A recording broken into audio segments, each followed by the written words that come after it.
"Dad, not him. That human warrior terrifies me," cried the alien princess. The ground shook before anyone saw him. It was not an explosion. It was not a weapon. It was footsteps. One pair. A single human walking across the cracked stone floor of the Vetheran command post with the kind of unhurried certainty that made soldiers on both sides stop and look. The Vetheran guards at the entrance had their plasma rifles raised before the man even stepped through the arch, but he did not slow down. He walked in like he owned the place, hands loose at his sides, a rifle slung across his back that he had not reached for, and a look on his face that said he had already decided how this was going to end. His name was Cole Maddox. He was not the tallest human the Vetheran had ever seen. He was not the heaviest or the widest, but there was something in the way he moved, something in the specific stillness of his eyes, that made the guards take a half step back without meaning to. He stopped in the center of the room. Dust settled around his boots. "I am here for the prisoner," he said. His voice was calm, not the calm of a man trying to sound brave. The calm of a man who had already run through every version of this moment in his head and had accepted all of them. The senior guard, a tall Vetheran officer named Dreth with silver-tipped horns and a uniform pressed to a hard crease, leaned forward from behind his desk. His second set of eyes, the smaller ones set above the primary pair, narrowed. "You walked through our perimeter," Dreth said, "alone." "Yes," Cole said. "Our sensors picked up nothing. No ship, no team, no signal." "I know." Dreth stood slowly. He was half a head taller than Cole and had the broad-shouldered build of a Vetheran warrior class. The room had 6 armed soldiers in it. Cole had not looked at a single one of them since he walked in. "You are either very confident," Dreth said, "or very stupid." Cole tilted his head slightly to the left. "I have been called both. I am here for the prisoner. You can bring him out now, or we can spend time getting to that same result. Either way is fine with me." Dreth signaled with 2 fingers. A side door opened and 2 more guards came out, pushing a human man in front of them. The prisoner was older, maybe 50, with a torn jacket and a bruised jaw. He blinked in the harsh light, and then went very still when he saw Cole standing in the middle of the room. The prisoner's name was Lou Garrity. He had been a logistics officer on the forward station before the Vetheran had taken him 3 days ago. Lou looked at Cole and then looked at the 6 guards and then looked back at Cole and said quietly, "You came alone." "Yeah," Cole said. "That's insane." "Probably," Cole agreed. He had not moved his eyes from Dreth. "You can release him and I walk out with him, or this room becomes a problem for you. Those are the 2 options." Dreth laughed. It was a short, genuine sound, not mocking, almost impressed. "You are one man." "I have noticed that, yes." What happened next took 11 seconds.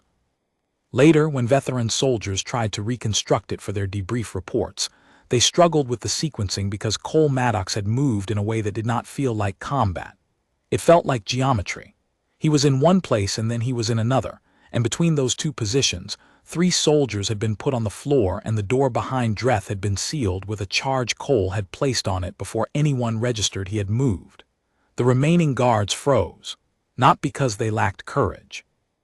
Because there was a specific quality to the stillness Cole had settled back into, in the center of the room again, that made instinct override training. Dreth stared at him. Cole looked back. He was barely breathing hard. "The prisoner," Cole said. Lou Garrity was released 11 minutes later. They walked out into the low amber light of the Vetheran surface, moving quickly across the broken landscape toward the extraction point, and Lou kept glancing sideways at the man beside him. "How long have you been doing this?" Lou asked. "Long enough," Cole said. "Does it ever scare you?" Cole thought about that for a moment, not a long moment, just enough to be honest. "Different things scare me than used to," he said. Lou did not ask anything else. They reached the ridge, and below it, a small stealth transport was sitting in a dry riverbed with its lights off. A figure was leaning against the hull with arms crossed, watching them come down the slope. She was human, medium height, short dark hair. A name patch on her jacket that read Raina. "You're late," she said. "I stopped to have a conversation," Cole said. Raina looked at Lou Garrity, then at the direction they had come from, then back at Cole. "How many?" "6 down, one very confused officer." She shook her head. "Get in. We have 18 minutes before their patrol resets." She pulled the hatch open and Lou climbed in. Cole was behind him, and as he stepped up into the transport, Raina grabbed his arm briefly. Not hard, just to stop him for 1 second. "You could have called for backup," she said. "It would have taken too long." Cole. He was alive, every hour mattered. She let go of his arm, her jaw was tight. "One day you are going to walk into a room like that, and the math is going to be wrong." "Could be," he said. "Today the math was fine." He stepped in, the hatch sealed. The transport lifted without a sound into the amber sky, running dark, heading home. 200 kilometers away, inside a heavily armored command ship called the Reach of Veth, a different kind of conversation was happening. The chamber was quiet, the walls a deep gray-green, the lighting low and warm the way Vetheran nobility preferred it. Seated in a wide chair near the far viewport was a girl. She was 16 years old by Vetheran count, which translated to roughly 14 in human years, and she had her father's silver-tipped horns and her mother's enormous primary eyes that shifted color depending on her mood. Right now they were a pale, anxious yellow. Her name was Saya. Her father, Grand Admiral Lathan, stood across the room looking at a report that had just come in from the surface post. His 4 eyes were moving quickly across the text. Saya watched him. She had been watching his face for several seconds now, reading the tiny muscle movements around his jaw that meant the news was not good. "Father," she said. "One moment, Saya." "Father, what happened at the surface post?" He set the report down. He turned to face his daughter. He was a man of great control and long experience, and he chose his words with care. "One of their extraction specialists came for a prisoner we were holding," he said. Saya sat up straighter. "One of the humans." "They sent a team." "They sent one man," Lathan said. Saya's eyes shifted from yellow toward orange. "One man came into the surface post and retrieved a prisoner." "Yes. And our people there, the 6 guards, Dreth and his unit. 3 guards will need medical attention. Dreth is unharmed but deeply unsettled. His report is," Lathan paused briefly, "difficult to summarize." Saya stood up. She walked to the viewport. Below the surface of the planet was a stretch of ochre and brown, serene from this height. "Who is he?" she said. "His designation in the human military files is Cole Maddox. The rank is sergeant, though from what I understand, that rank means very little in terms of his actual function. He is what the humans call a special operations soldier. We have a partial file on him. It is not reassuring." Saya turned around. Her eyes had gone a deep, steady orange. "I want to read the file," she said. Lathan considered this, then he nodded. He crossed the room and handed her the report. She read it standing up, which was how she always read things that mattered. Her eyes moved quickly at first, then slowed again. She stopped at one section and read it twice. When she finally lowered the report, her color had not changed. "Father," she said. "Yes. That human warrior terrifies me." Lathan looked at his daughter for a long moment. There was something in the way she said it that was not the fear of a child seeing something scary. It was the fear of someone intelligent enough to understand the shape of what they were looking at. "Good," he said quietly, "then you are paying attention." She set the report down on the chair behind her. She turned back to the viewport and looked at the planet below. "What do we do?" she said. Lathan moved to stand beside her. He looked out at the same view. He was quiet for a moment. "We pay very close attention," he said, and we do not make the mistake of underestimating them again. Outside the ship, the amber light of the system's sun was beginning to deepen toward dusk. Somewhere below them, a small stealth transport was crossing the sky, running dark, carrying one very specific human home. The file on Cole Maddox was 12 pages long, and Saya read all of it twice that night. The first time she read it like a report, scanning for facts, building a timeline. The second time she read it slowly, the way she read texts that required real understanding, pausing on each entry to think about what it actually meant. The file began with the standard information: age, physical dimensions, origin planet, base assignment. Then it moved into service record, and that was where the reading slowed down. The earliest entry was from 8 years ago, a border skirmish near a relay station. Cole Maddox, then 19 years old, had been part of a 4-person team sent to hold a communications post against an incursion of roughly 40 armed combatants. The team held for 6 hours until reinforcement arrived. 2 of his teammates were injured in the first hour. He had held the post for the remaining 5 hours largely by himself, repositioning constantly, making his small presence feel like a larger one through movement and controlled fire. The incursion force had eventually pulled back with significant casualties. 19 years old. Saya sat with that for a while. The entries continued. A rescue operation on Pelin Station, where he had gone in after a downed pilot while the facility was still under active fire. A deep reconnaissance mission that had lasted 3 weeks behind enemy lines, where he had collected data on a weapons installation and gotten out without once firing a shot.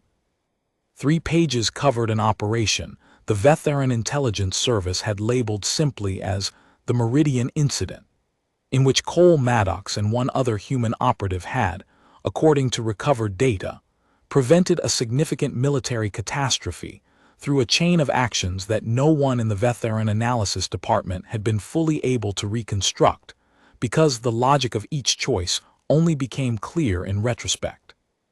What struck Saya was not the volume of operations. She had read files on human soldiers before.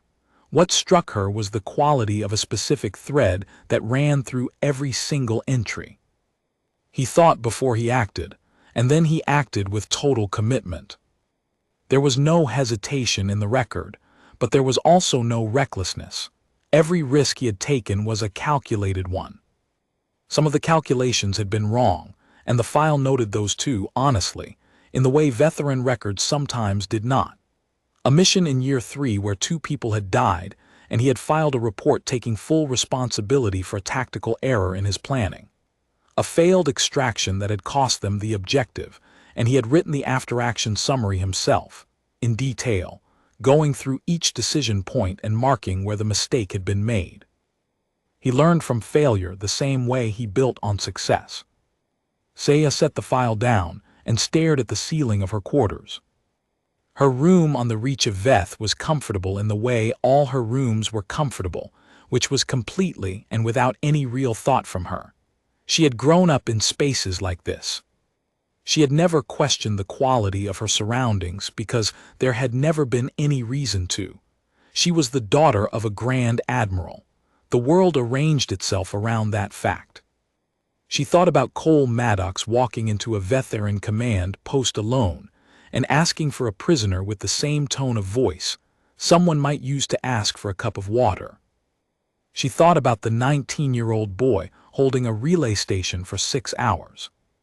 She thought about the after-action report where he had, without anyone forcing him, written down his own mistake in exact detail.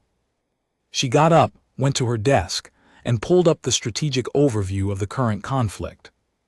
The war between the Veteran Union and the Human Compact had been running for 2 years. It had started over a disputed zone of resource-rich space and had expanded in the way wars always expanded, by accumulating reasons to continue. The Veteran military was larger, better equipped in terms of raw tonnage, and had been conducting organized space operations for 4 centuries longer than humanity had been traveling between stars. By every conventional measure, The compact should have been losing more than it was. It was not losing more than it was. Saya had asked her father about this 6 months ago, the first time she had been allowed to attend a strategy briefing. He had given her the standard answer about human adaptability and unpredictable tactics. It had sounded correct but somehow incomplete. Now, having read the file on one specific human soldier, she thought she understood the part that had been missing from the answer. It was not just that they adapted. It was that the specific humans who ended up in the most difficult positions seemed to carry something in them that made difficulty feel like a natural habitat. Cole Maddox had not looked frightened in the command post. He had looked like a man in the exact environment he was built for. That was a different thing entirely. She pulled up the ship's communication system and typed a short message to her father. "I would like to attend the next full strategy briefing, not as an observer, as a participant." She sent it and went to bed. She did not sleep for a long time. In the darkness, she kept coming back to one line from the file. It was from a character assessment written by a human officer who had served with Cole Maddox for 3 years. The officer had been asked to describe his most significant quality in one sentence. The officer had written, "He does not stop." That was all, not an elaboration on his skill or his courage or his training, just that. He does not stop. Saya had read many character assessments of many soldiers. They were usually full of technical language and measured praise. This one was 4 words. She understood why. In the morning, she received a reply from her father. "You are welcome at the next briefing. Come prepared with your own analysis." She sat up in bed and looked at the message for a moment. Then she got up and started working. 3 days later, the war moved closer. A compact fleet element entered the Vetheran-controlled zone near the reach of Veth's current position. It was not a large force. 1 frigate, 2 escort ships, and a small carrier-class vessel that the Vetheran tactical system identified as the Meridian's Edge. The identification made one of the senior analysts in the war room go very quiet for a moment, because the Meridian's Edge had a specific reputation. Saya was in the briefing room when the contact came in. She had been there for 2 hours already, sitting at the far end of the table with her prepared analysis in front of her, waiting for the briefing to begin. When the alert tone sounded, and the tactical display lit up with the incoming fleet element, everyone in the room turned toward the main screen. Lathan stood at the head of the table. He studied the display without speaking for almost 30 seconds. "Fleet element composition," he said to the analyst. 1 frigate, 2 escorts, 1 carrier-class vessel, designation Meridian's Edge. The analyst paused. "Sir, the Meridian's Edge is a known special operations carrier. It does not deploy in conventional engagements. Its presence here suggests." "I know what it suggests," Lathan said. Saya looked at the small carrier on the display. It was sitting at the edge of the contact zone, very still, engines at minimum output, not aggressive, not retreating, just present. "They are looking for something," she said. The room went quiet. Several heads turned toward her. She was the youngest person in the room by 20 years, but she had been invited to participate, and her father had told her to come prepared, so she did not apologize for speaking. "The Meridian's Edge does not do conventional engagement," she continued. "If they were here to fight our fleet, they would not have brought a special operations carrier. They brought it because they want to deploy a team somewhere in this sector. They are using the fleet element as cover or distraction, or both." Lathan looked at his daughter. She looked back at him. "What do you think they are after?" he said. She turned back to the display. She studied the layout of Vetheran assets in the sector. Communications relays, a small fuel depot, the reach of Veth itself, a secondary command station 300 kilometers off the ship's starboard side. She pointed at the secondary command station. "That," she said, "they want the command station's data core. We moved a significant portion of our regional strategic data there 14 days ago. If they have been watching our logistics traffic, which they almost certainly have, they know it is there. The room was very quiet. Law then turned to his senior tactical officer. Begin security reinforcement of secondary command station Sierra. Double the internal guard, lock down the data core access, and sweep the surrounding space for any stealth signatures. The tactical officer moved immediately. Law then looked at Saya. She was still looking at the display. If they are going to try for it, she said slowly, they will do it tonight. The fleet element is positioned to create a sensor shadow over the approach angle to Sierra. Tonight, during the patrol rotation gap between 23rd and 25th hour, there is a 17-minute window where the coverage is thinnest. How do you know about the patrol rotation gap? The senior tactical officer asked, turning back from his station. I read the security schedule last week, Saya said simply. I thought it was important to understand. Another pause. Increase patrol frequency to eliminate the gap, Law then said, effective immediately. The officer nodded and turned back to his work. The fleet element on the display held its position for 4 more hours. Then slowly it began to withdraw, not quickly, not in retreat, just a gradual, unhurried withdrawal, the way a careful person backs out of a room they have decided not to enter. Saya watched it go. Somewhere on that carrier, she was fairly certain, someone had recognized that the window they had been planning to use was gone, and they had made the decision to withdraw rather than proceed into a failed operation. She thought about the line from the file again. He does not stop. But he also does not walk into a room when the math has changed. She was beginning to understand that those two things were not a contradiction. They were the same thing. The withdrawal of the compact fleet element brought 2 days of unusual quiet to the sector. On the 3rd day, a message came through on a channel that was not supposed to exist. Law then found out about it first. He was in his private office when his communications officer knocked, entered, and set a data chip on the desk with the careful hands of someone handling something they were not entirely comfortable with. Sir, the officer said, we intercepted a signal on channel Delta 7. That channel is supposed to be inactive. It has been inactive since the war began. It was a diplomatic back channel from before the conflict. Law then looked at the chip. And he said, the message is addressed to you directly, sir, by name. It is also addressed to your daughter.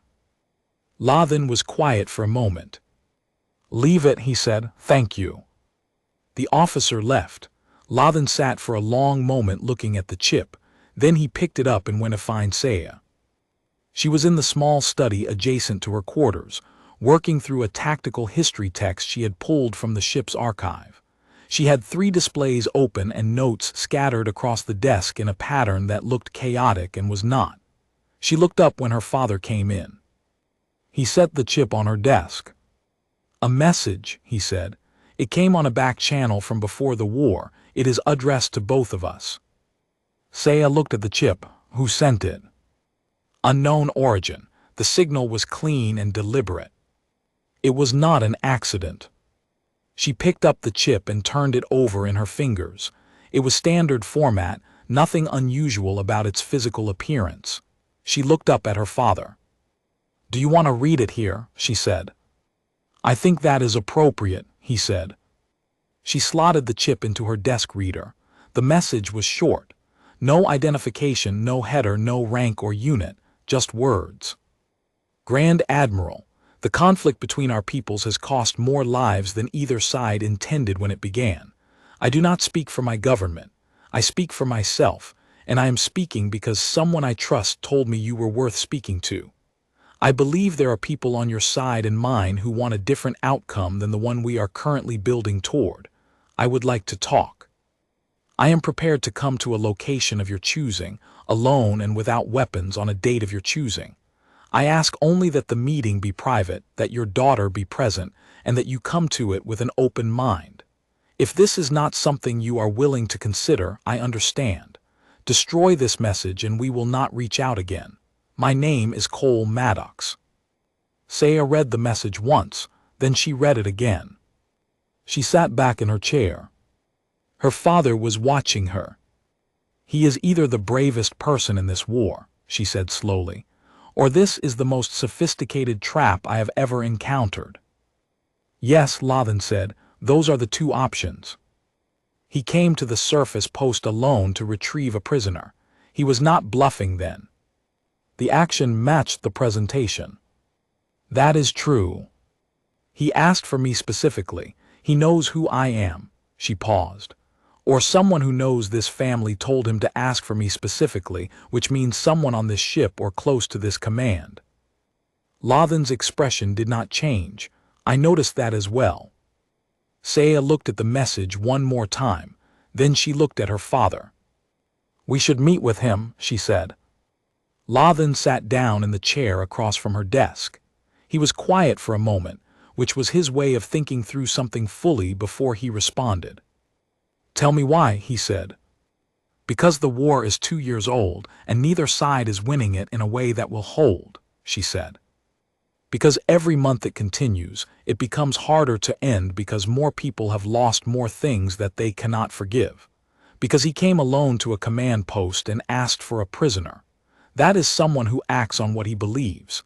If he believes a conversation is worth having, then I think it probably is.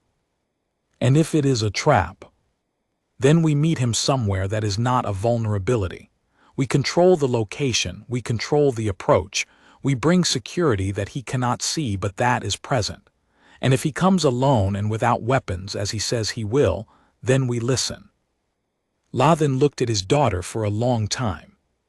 She sat still under the look, which was something she had learned to do over years of watching her father assess situations. You have grown up a great deal in the last 3 days, he said finally. I read a file, she said. Something in her father's expression shifted, not quite a smile but close. I will consider it, he said. He stood and reached across the desk to take the data chip. In the meantime, speak of this to no one. Of course, she said. He left with the chip. Saya turned back to her displays. She closed the tactical history text and opened the file on Cole Maddox again. She scrolled to the section on the Meridian incident and read through it once more. At the bottom, there was a note she had not focused on before. It was from a veteran field intelligence officer who had been present during the aftermath of that incident and had submitted an unsolicited observation to the Central Archive. It read, "The human operative in question did not behave as an enemy. He behaved as a man trying to solve a problem. There is a difference. I am not sure our analysts understand the difference. I am not sure I did until I saw it." Saya read that twice. Then she closed the file and started drafting the location parameters for a private meeting. The location Saya chose was a decommissioned atmospheric research station on the 4th moon of the system's gas giant. It had been empty for 11 years. It had 3 entry points, good sightlines from the upper level, and a communication blackout zone that made electronic eavesdropping difficult from more than a kilometer out. She chose it because it was a position of control, not comfort, and because the approach required a deliberate effort that would make any deception visible. She explained all of this to her father in a written summary that she left on his desk at the 6th hour of morning. By the 10th hour he had replied with 4 words, "Proceed, I will come." The meeting was set for the following day. Saya spent that night preparing in the way she had started preparing for everything in the past week, which was by reading until she understood, and then thinking until she understood what the reading had not covered.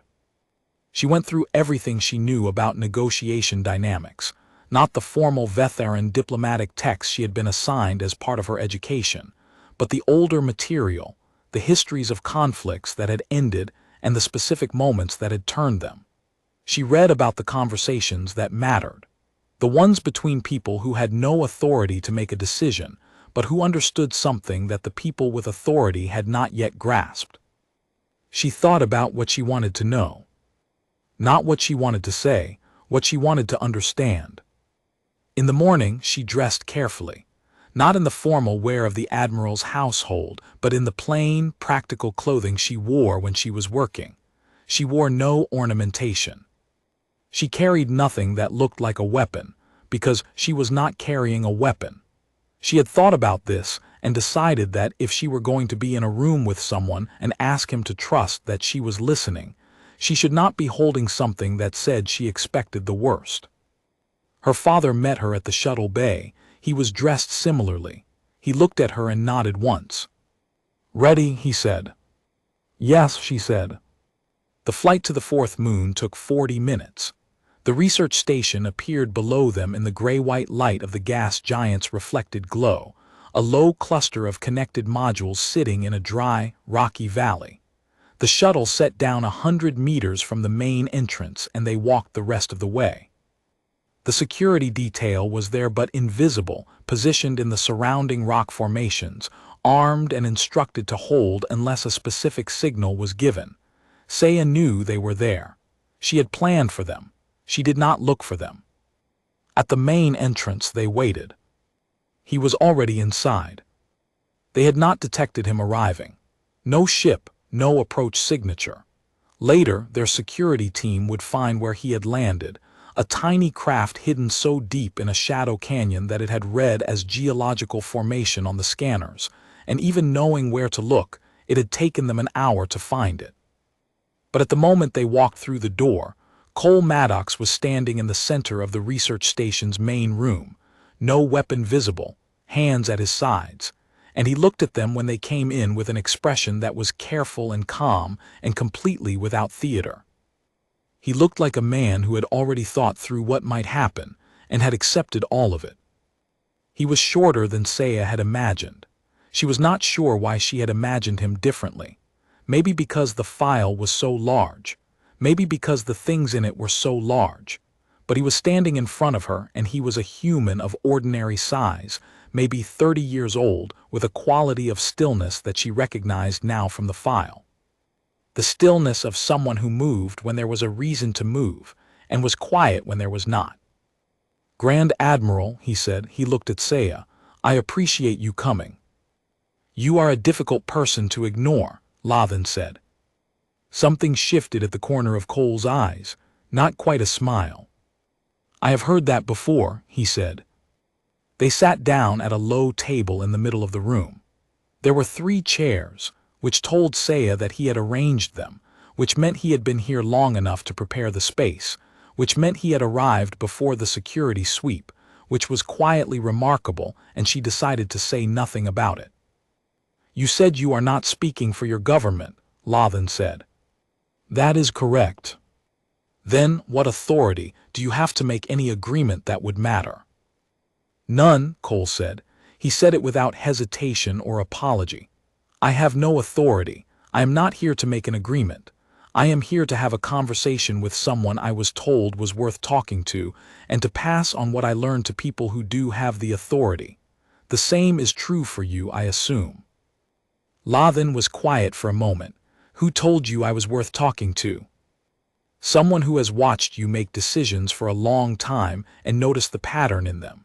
Someone who believes you are the kind of person who can hold a complicated idea and look at it from more than one side." "That is vague." "I know. I am not prepared to be more specific, and I think you understand why." Lathan considered this, then he nodded once. Saya had been watching Cole Maddox since they sat down. She had been listening to the words but also watching his face, the set of his shoulders, the way his breathing was slow, and even in a room where most people would be at least slightly elevated in tension. He was not performing calm. He was actually calm. She thought about what the field intelligence officer had written. He behaved as a man trying to solve a problem. "Can I ask you something?" she said. Cole looked at her. "Yes." "You came to the surface post 3 days ago for one prisoner. One man. You walked in alone." "Yes." Why not wait for a team? Why not request an official prisoner exchange through channels?" He had been there 3 days, Cole said. Every day in that post was a day more of risk. A team would have taken 24 to 48 hours to put together and deploy. An official exchange request would have taken longer and had a lower probability of success given current diplomatic relations. But the personal risk to you was very high. Yes. Did you calculate it? Yes. And you decided it was acceptable. He was alive and I could reach him. That combination of facts creates a specific kind of obligation. He paused. He had people waiting for him. That matters. Saya looked at him for a moment. The war, she said, what do you think about it? He looked at her directly. He thought for a moment before answering. I think it started for reasons that were real, he said.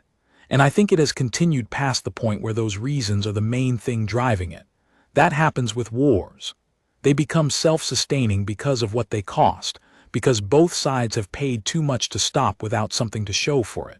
But the longer they go, the harder it becomes to find a stopping point where both sides can say the cost was worth something real.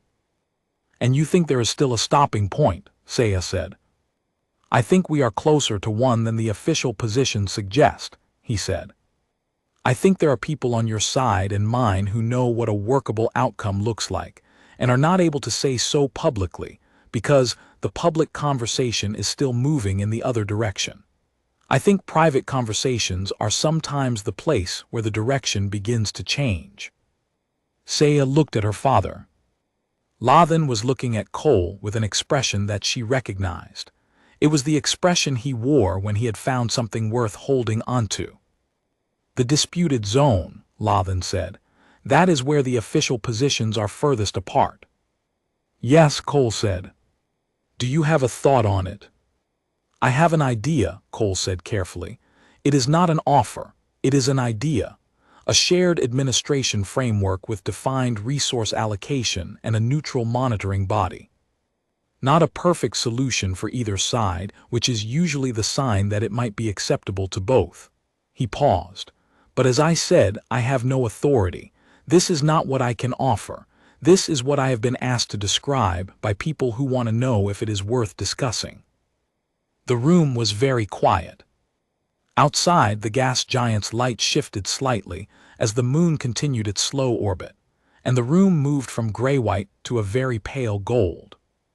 Saya looked at this human soldier sitting across a small table in an abandoned research station on a frozen moon, without a weapon, without authority, without any guarantee that the people across from him would not simply take him into custody and use him as a bargaining chip. He had come anyway. He had come because someone had calculated that a conversation was worth having, and because he had been asked to have it, and because he was the person in the room who was best at walking into places most people would not walk into. He does not stop. She understood now that this was not a quality of recklessness. It was a quality of commitment. He had decided what mattered and he moved toward it regardless of the difficulty of the path. That was what made him terrifying, she realized. Not the combat capability, not the skill in the command post. It was this.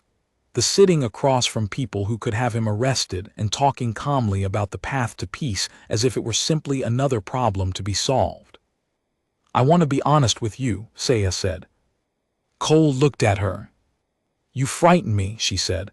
I read your file. Everything in it frightened me. Not because you are a weapon, because you are committed. Absolutely committed to whatever you decide matters. That kind of person is very dangerous when you are on the opposite side of them. He did not look away from her. I understand that, he said quietly. But it is also, she said slowly, the kind of person I would want very much to have on the same side. The pale gold light sat in the room between them. Cole Maddox looked at the daughter of the Grand Admiral of the Vetheran Union and said nothing for a moment. Then, very carefully, he nodded. That feeling, he said, is mutual. Lathan leaned forward and put his hands on the table. Then perhaps, he said, we should talk about what a workable outcome might look like. Outside, the gas giant turned slowly in the dark, and the moon moved through its silent orbit. and inside the abandoned research station, 3 people sat at a small table and began, very carefully, to try to build something other than a war. Cole Maddox stayed for 4 hours. When he left, he went out the same way he had come in, without anyone seeing him go. The security team picked up his departure signature 20 minutes after the fact, a small heat trace in the shadow canyon where his craft had been hidden. He was already gone. Saya stood in the empty research station and looked at the chair where he had been sitting. "Father," she said. "Yes. I am still afraid of him." "Good," Lathan said. He was looking at the door where Cole had left, and his expression was the one she had learned over years to associate with a decision being made. "Hold on to that. It means you are still paying attention." She turned to look at her father. "Are we going to pursue this?" she said. He was quiet for a long moment, the kind of quiet that meant the answer was already yes, and he was simply making sure it was the right yes. "We are going to take the next step," he said. "One step at a time. That is how things like this are built." She nodded. She looked at the empty chair one more time. Then she looked at the door. Beyond it, the pale gold light of the gas giant was beginning to deepen toward something warmer, the slow change of light that marked the turning of the moon through its day. She thought about a 19-year-old boy holding a communications post for 6 hours. She thought about an after-action report written in honest, careful detail.